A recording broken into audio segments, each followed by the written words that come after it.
get it back again. Oh, what a goal. Well, that sums up her season.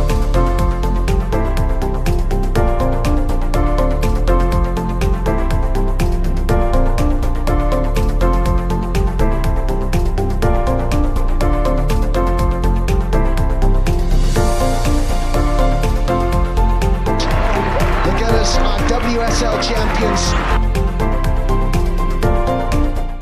Hello everyone, it's been a minute, hasn't it? And it has probably been a very, very celebratory weekend, I would probably say, for Arsenal. Arsenal winning 1-0 against Man City, the league leaders.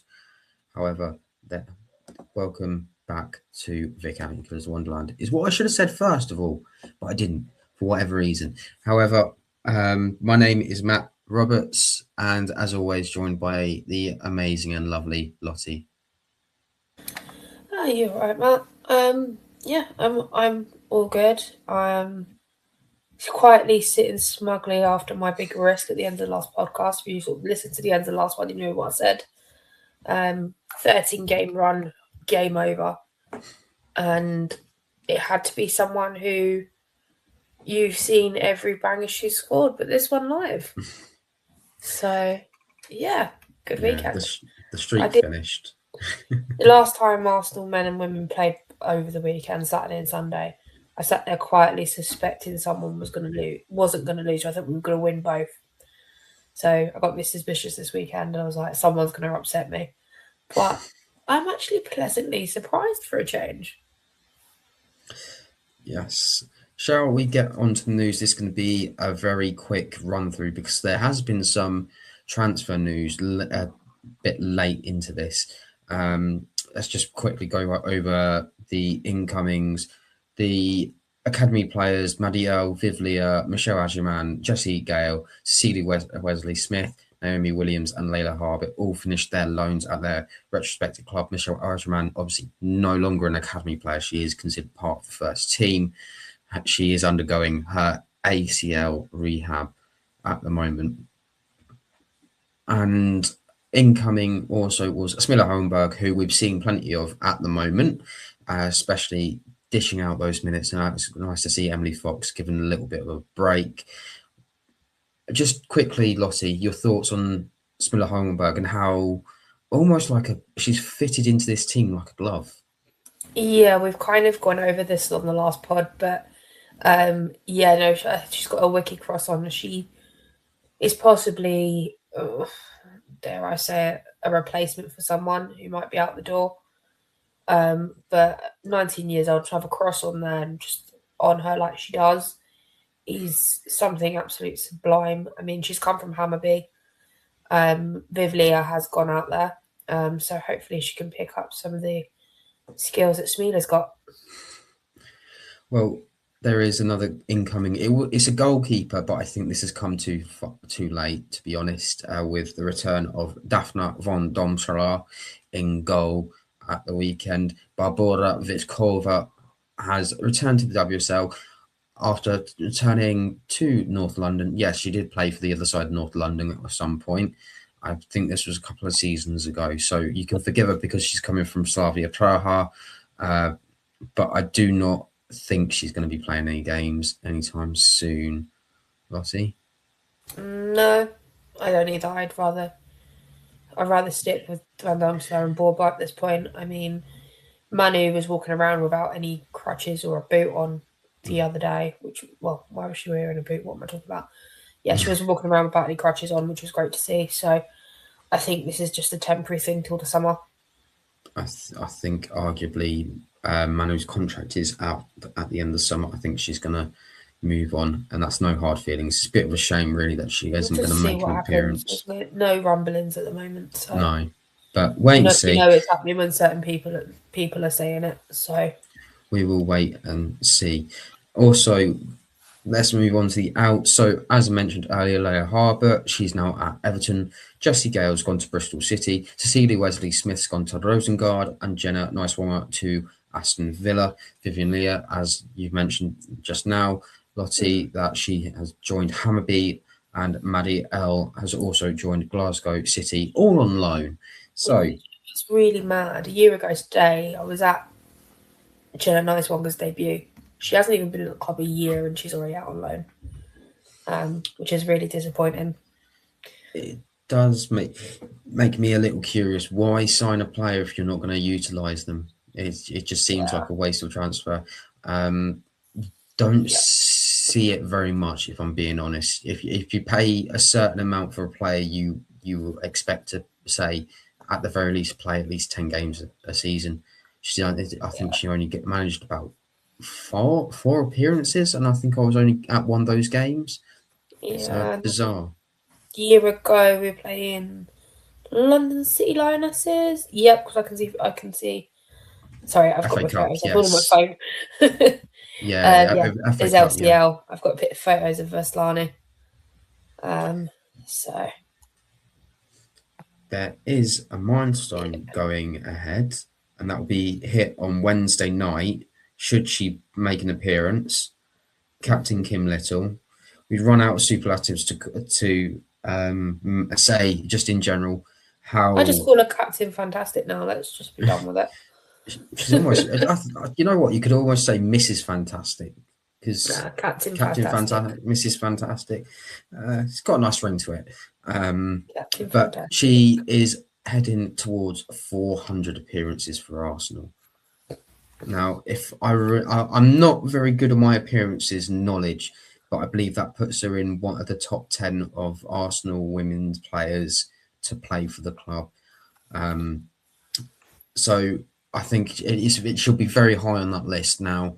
I imagine she'll be very similar, almost similar to Kelly Smith and Rachel Yankee and Emma Byrne and all those legendary players of the past in terms of appearances. But it's a huge milestone, and we'll probably next time you see Arsenal play at home, which will be, I'm trying to remember now, is it going to be it is the Champions League OH Leuven.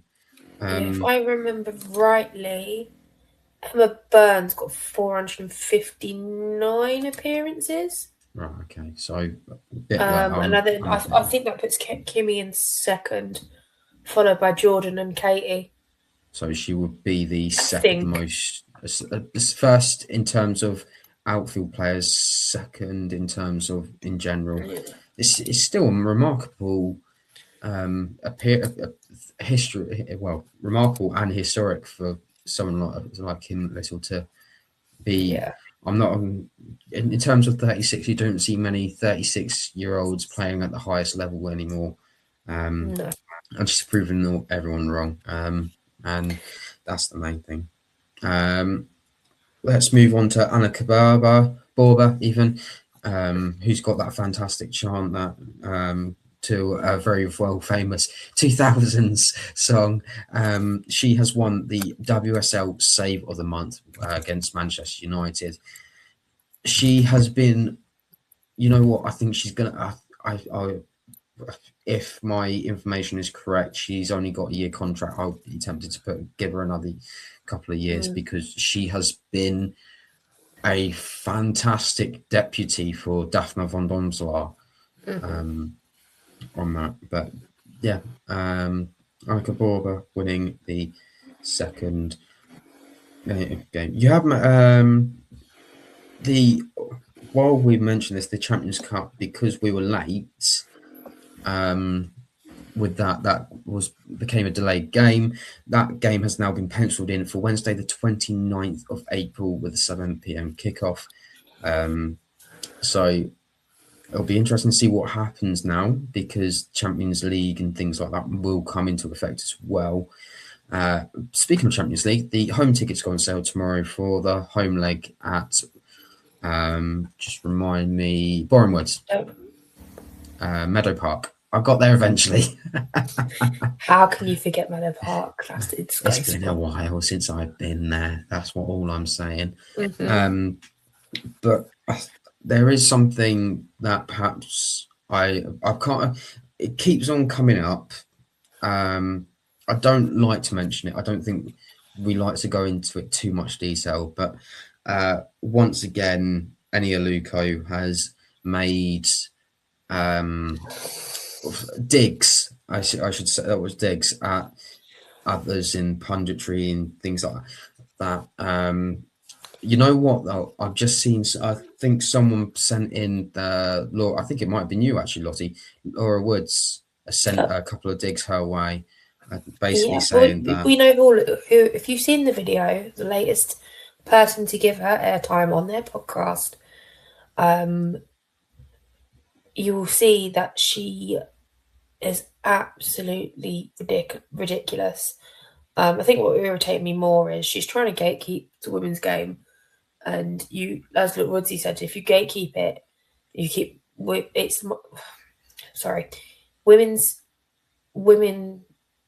stick to women's football, men stick to men's football. It's one of the most damaging phrases you can get. Although while the women's game is encouraging women, girls to get involved, but you also want men and the boys to come along and watch as well.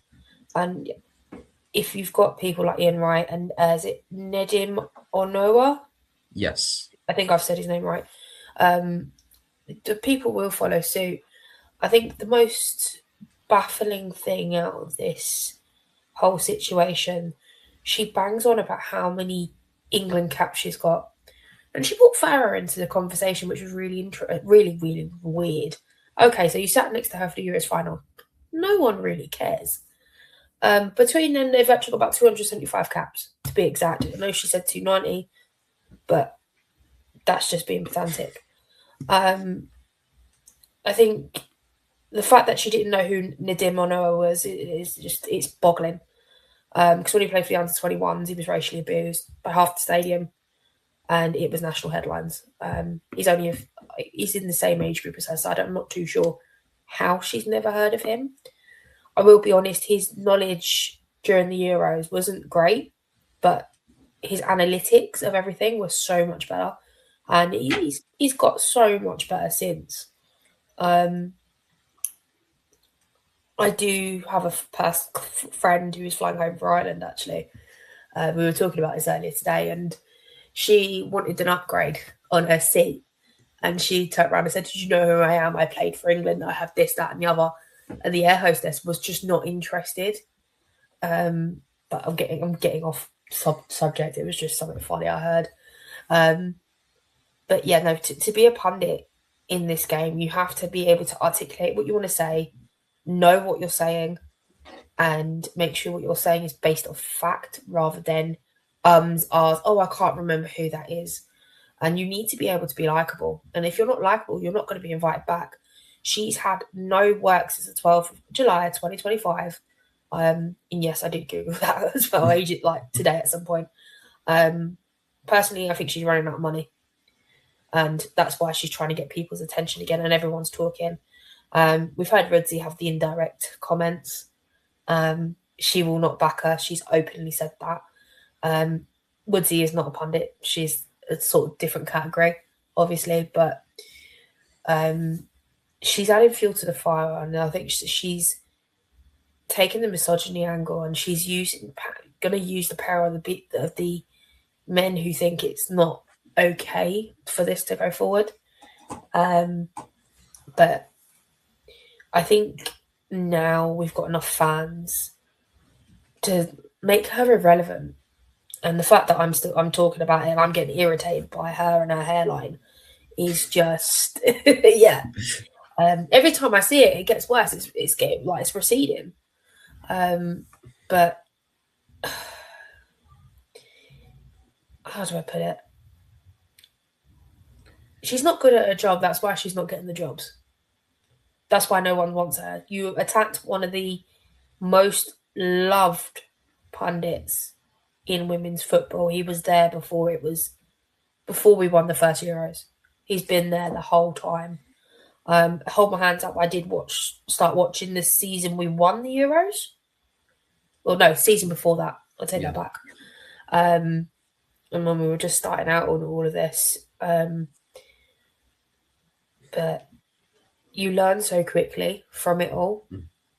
And you can see how much Ian is loved, regardless if he's an Arsenal fan. The Arsenal fans love him more for it.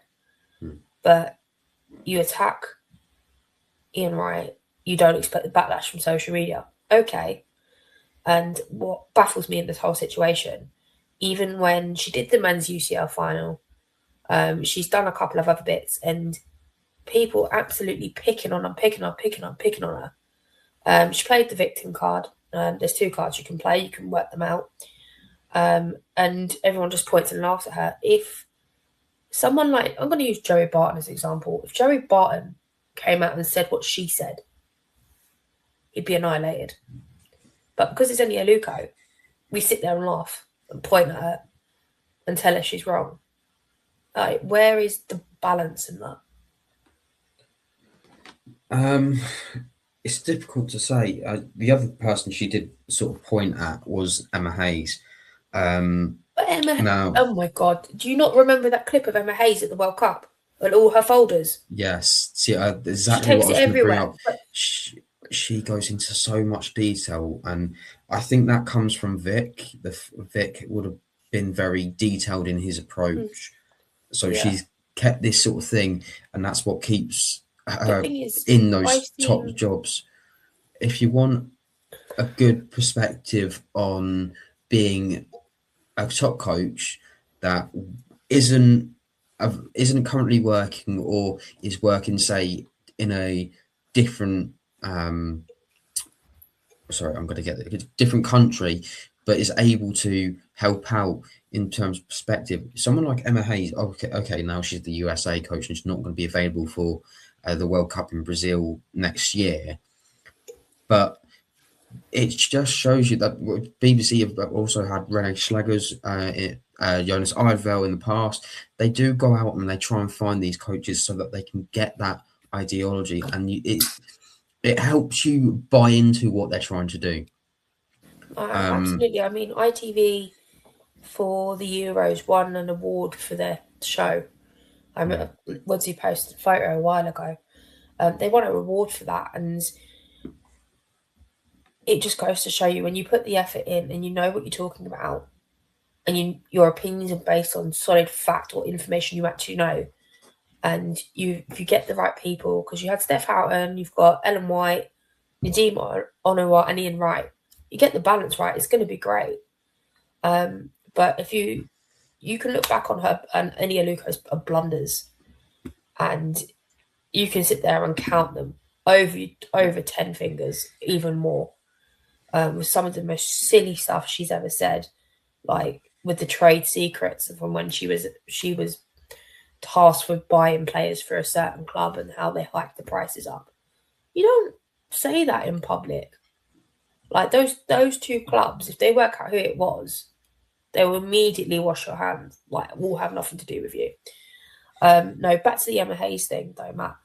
You see her walking around with folders, and she knows her stuff. I mean, Peter Drury, he's been around for a long time. But even he swats. He has the best stats. He has the best stuff. Is it Robin Cohen as well? Yeah, Robin Cohen. Rob P. Mullerstein. They all know their stuff, and that's why they bring them back again and again and again and again. But if you've not got an opinion that's not based on fact, and it's just, oh, I'm an England Caps. Caps don't get you a job. Yes, we appreciate what you've done. Okay.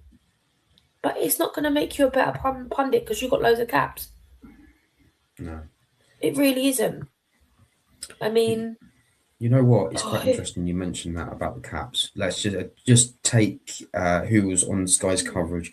It was Rachel Corsie and Steph Houghton.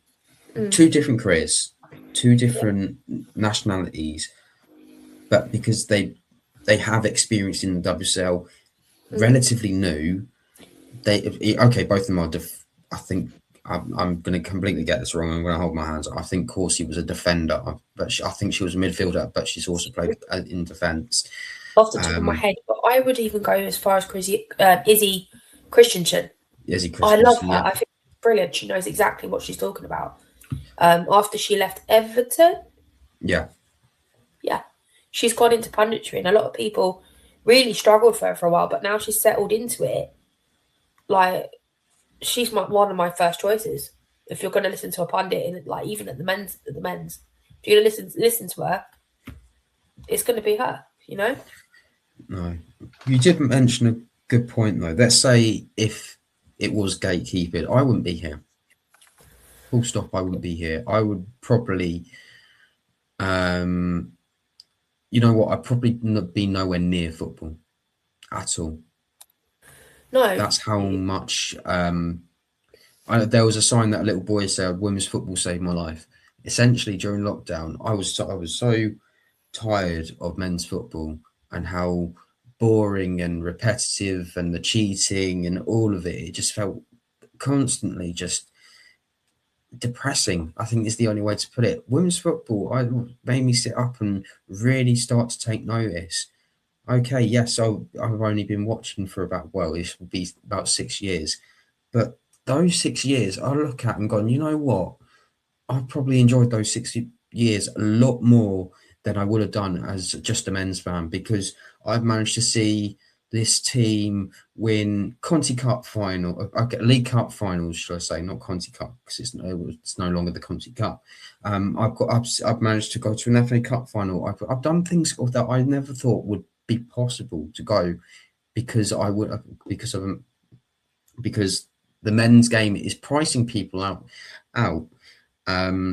This isn't a dig at the men's. This is just trying to state facts. I think it's football is a business as well as entertainment. You need to remember that.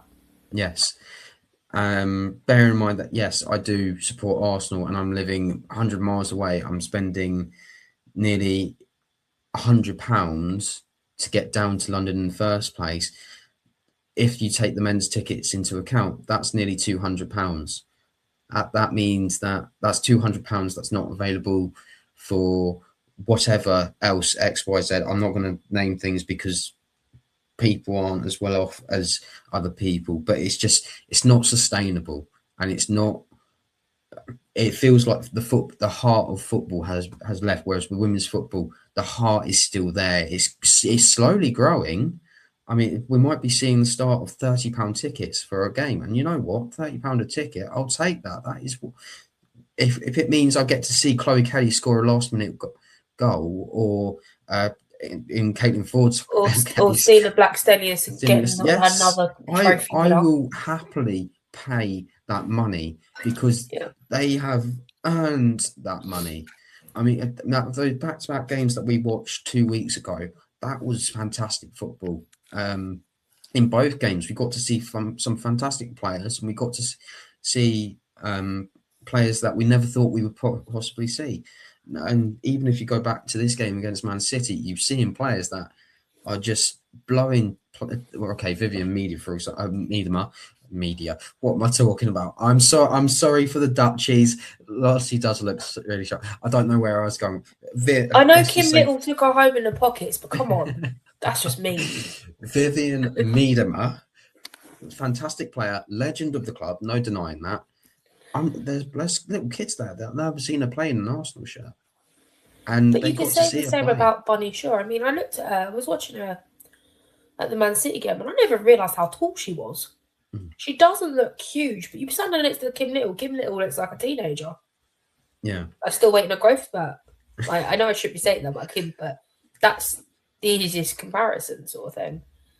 But yeah, I mean, as a neutral, I love Kirsten Kasparov. I like City games because Viv comes back. I get to watch Kirsten Kasparov live. Bunny Shaw is Bunny Shaw, and there's a few players that I'm like, how do I put it? Like, you know, when you're just unfamiliar with some players, it's like the Brazil team. Never seen none of them play. Might have seen a couple play for Brazil, but the rest of them didn't know who they were. And it's stuff like that makes me excited. Even I think, who was it? Jaden Shaw for Gotham.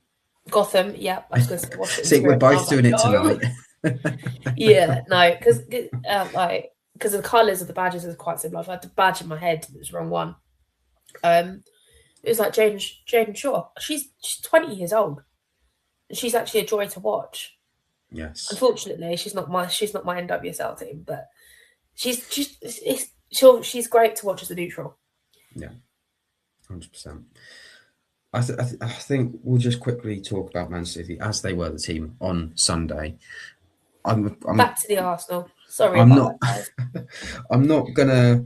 I think just in general, I think Man City have won this title. There's no denying that.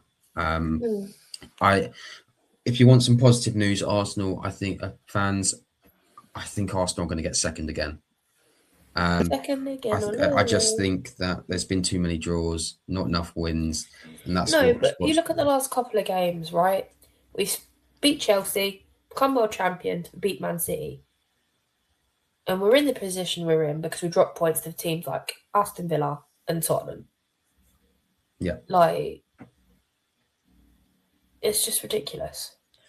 Just to put it into perspective, the most amount of points Arsenal can get is 57 points. Man City can get, I think it's 60 something.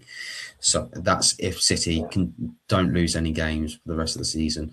You never know. They've still got to play Manchester United, but it just means Arsenal cannot afford to lose any more games or draw them. We are 3 points clear of Spurs now. So. All the hard games have basically gone out the window, apart from the North London derby, which will be very interesting. However, shall we go on to this game? Yeah, no, I'm just looking at that table. Chelsea are now back in third. Manchester United are in second. And City are still 8 points clear. So I think they're going to go all the way with it unless they have a massive tumble and get 5 losses in a row. I don't think they've had a few injuries, but they haven't had like a. They've lost 2 games this season. Yeah, one at the start and one last weekend. Yes. But they haven't dropped any points. I think that just shows you how, in the nicest way possible, how bad a manager Gareth Taylor was at Man City. That this basically, I'm sorry, I'm forgetting the manager's name now. This is really bad. But the new manager's come in and essentially he's done a Jonas Eidevall, but it looks like this time he's going to go and win the title. Yeah, we'll see. We'll see. I mean, by the end of the game, the manager was telling Viv to sod off. Basically, she kept trying to go and talk to him. And he went, "No, go away. Enough is enough." So, yeah, we'll just see what happens. I think as a new manager always kind of wins the league when they come in, unless you're Jonas Eidevall. I mean, you look at Bompasta. She had Emma Hayes' shiny new toy. Wheels are falling off there. Everton, Arsenal, and City have. Sorry, London City Lionesses, yeah. Yeah. Have like the wheels are coming off. They've been through it 3 times in a season for the first time in God knows how long. As I said, I've only been watching since August 21, so me seeing them losing is just a joy. An absolute joy. But yeah, just let's get into the game. Well, we'll talk about the only goal. Well, I don't say the only, the best talking point. 17 minutes on the clock. Olivia Smith scores the only goal of the game. She's won the foot race with Rebecca Knack to reach Mariona Caldente's sublime through ball, rounding Ayika Yamashita and slotting into an empty net. And this isn't a Olivia Smith weldy that we usually see at the Emirates. This is Olivia Smith just going, I know I've got the pace.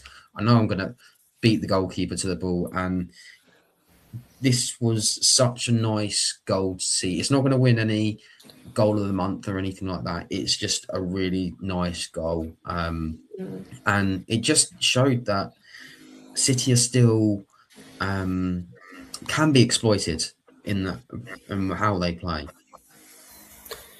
Oh no, absolutely. I mean, I think for Olivia Smith, it's motivation to do well at the moment, because if you've seen the Telegraph and Catherine Batt, I think she spoke to Olivia after the game, and she spoke about how returning to the picture quickly after Matt Beard passed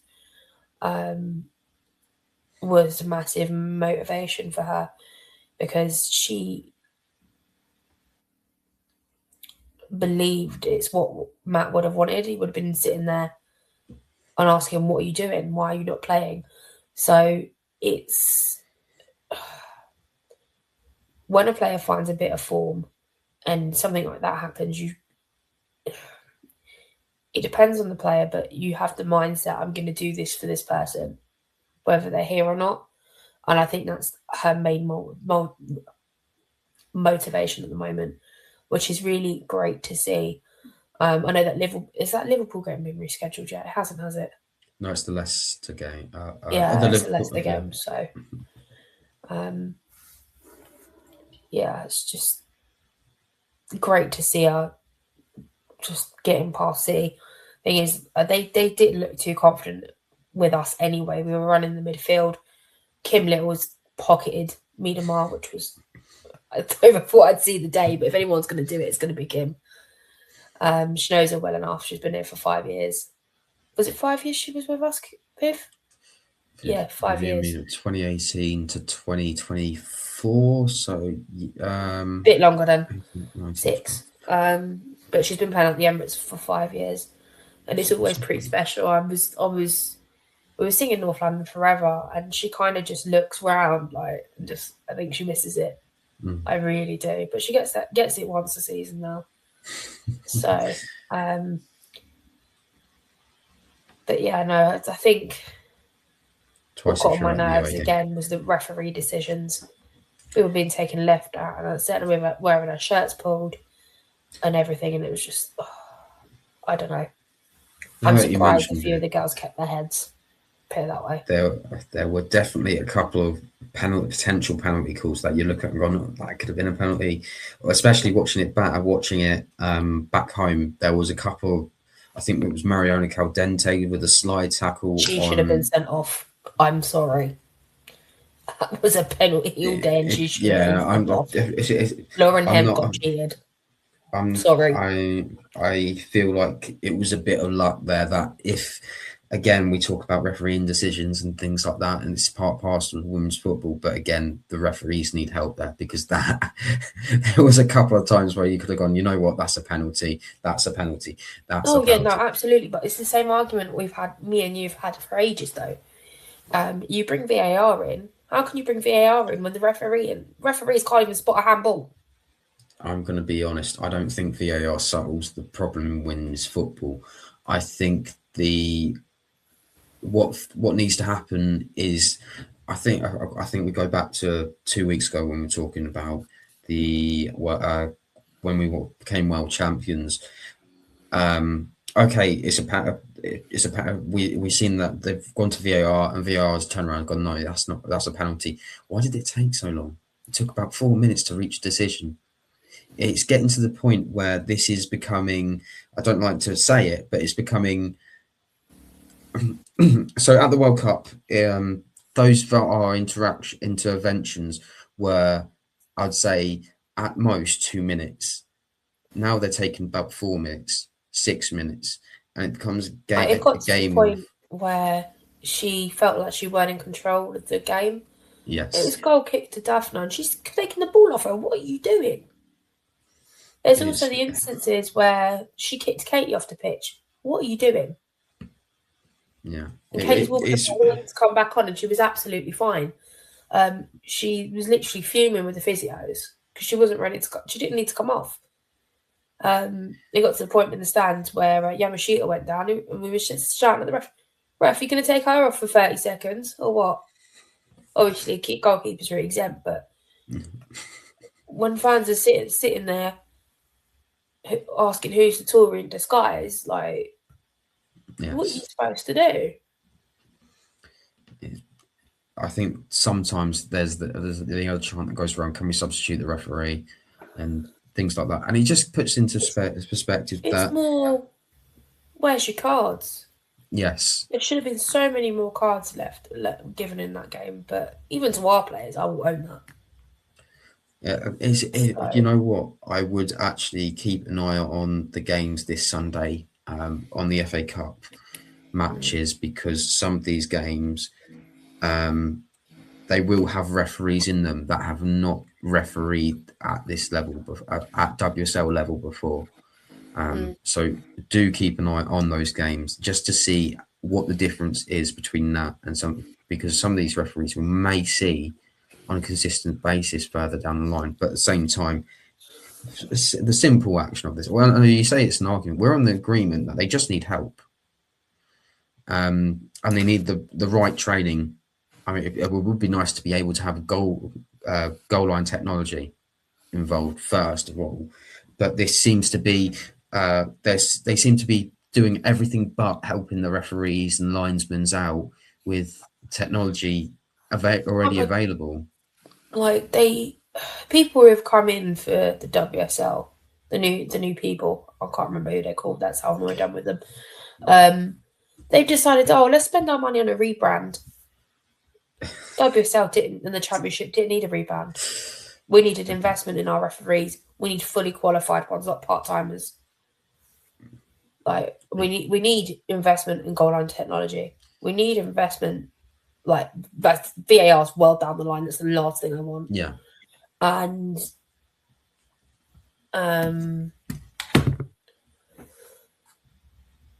sorry, I've just got a really awkward message. It's that sustainability, isn't it, that we're looking.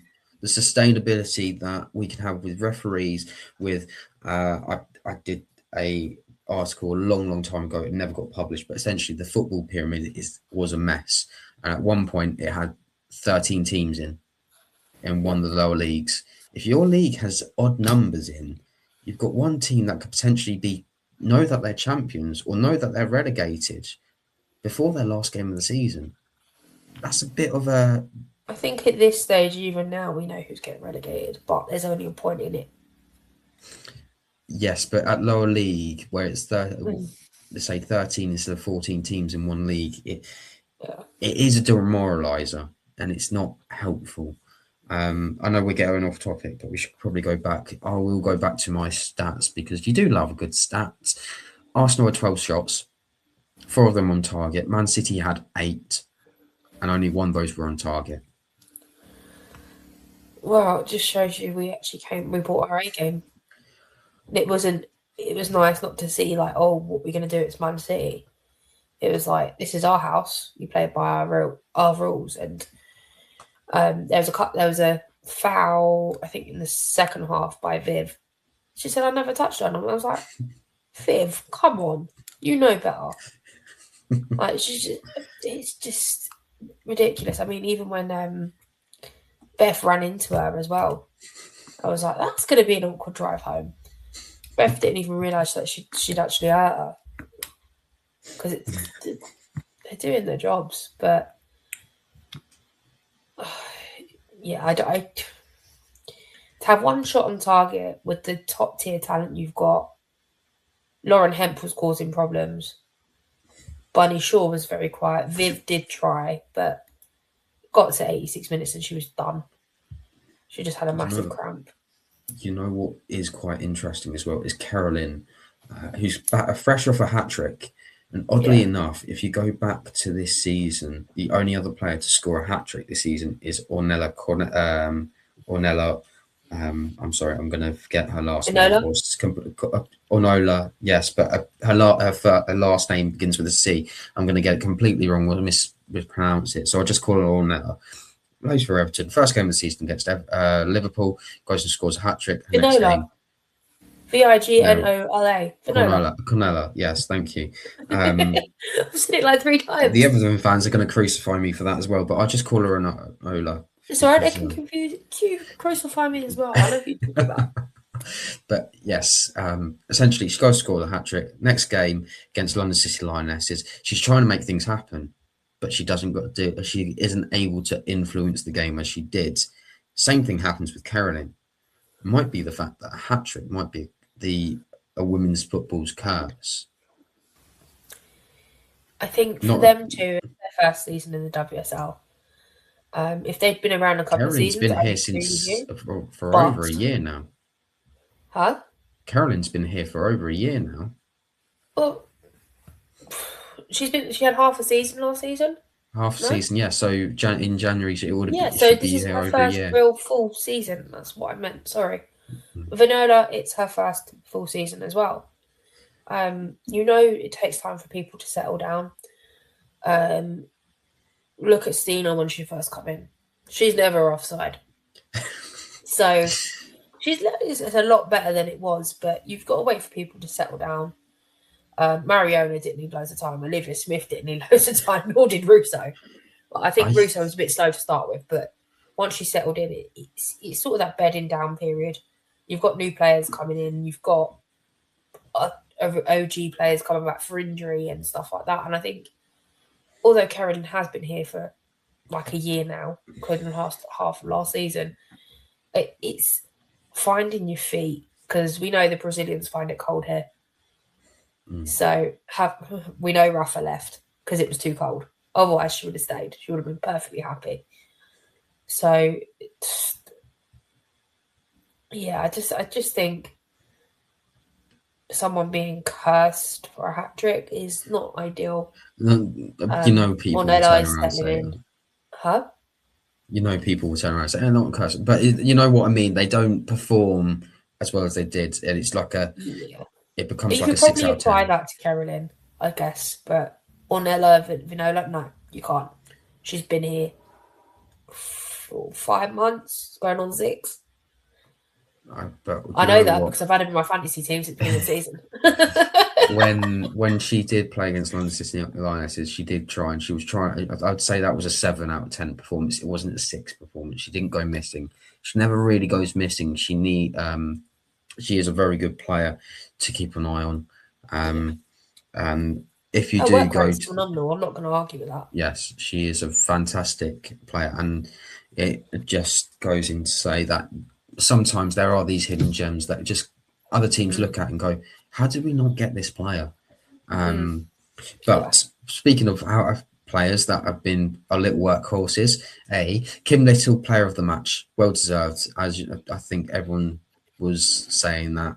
That was fantastic to see. And minutes in the tank for Chloe Kelly, Leah Williams and Leia Condina coming back from injury as well. Absolutely. Kimmy Little being player of the match, 100% deserved. She took home her Champions League trophy. She took home her World Champions trophy, her keys, her car keys, and then she found 50 million more in her pocket and she sent her back to Beth. But yeah, no. I've said that too many times tonight, but I'm enjoying it. It's really bad. Kim has had a phenomenal game. She was up for it. She wanted those 3 points. She got those 3 points. And City remain on unlucky 13 for a win. So happy days.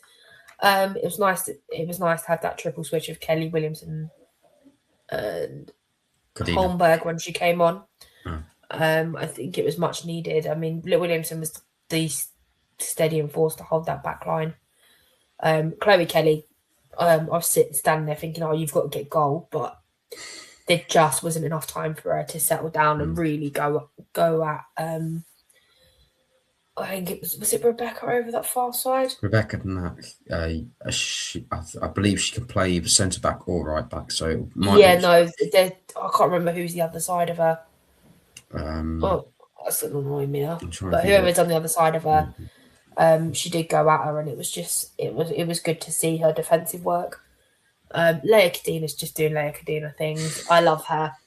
I think it's a bit more interesting. She's being that more sort of Declan Rice, sits in front of the front line. I think that's going to be really good for her because you want somebody mean and confident and isn't exactly afraid to go in for the tackle, but also you don't want someone who's going to get carded like Kate McCabe, who makes reckless challenges. But she's got better over the last 2 seasons. I'm not going to lie. So we've seen a lot less of Katie McCard. I was just going to say on the Leia Cadina, that game, Man United at home a couple of seasons. I think it was last season. It might have been last season or the season before. First opening minutes, they nearly conceded for an own goal because Leia Cadina panics a little bit. It's nice to see that she can come on. The thing is, she doesn't. I don't feel like she panics. I mean, as I said, a year ago today was Jenna Neismonger's debut, but it's also first goal from Leia Cadina I'd seen in a while. So I wouldn't say she panics. I think she just gets ahead sometimes. Is she everyone's favourite a underrated favourite, shall I say? Because I was sitting here, Leo Cadino, I'm just sitting there smiling because of. I am as well. It's the raw passion, and every time I see her, I'm singing Leia Cadena in my head, and she eats paella and drinks Estrella. It's just one of those things. She's lovable. Yeah, She's one of the characters around the club. You sit there and look at her like, she's happy, I'm happy. Bit like Lotte Wood-Moy. That girl smiles, I smile. That's it.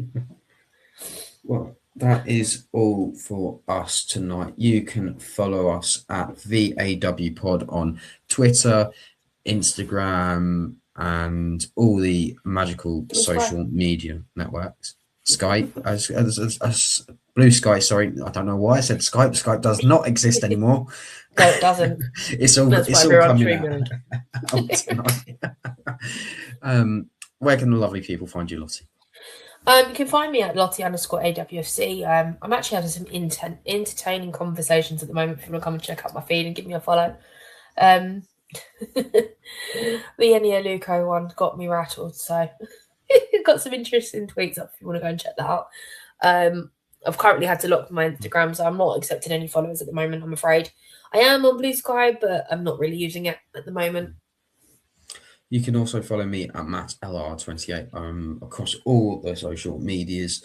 That is all for our time tonight. Our next game is Wednesday against OH Leuven, which you can watch on Disney Plus. However, in the meantime, don't forget, come on, you Gunners.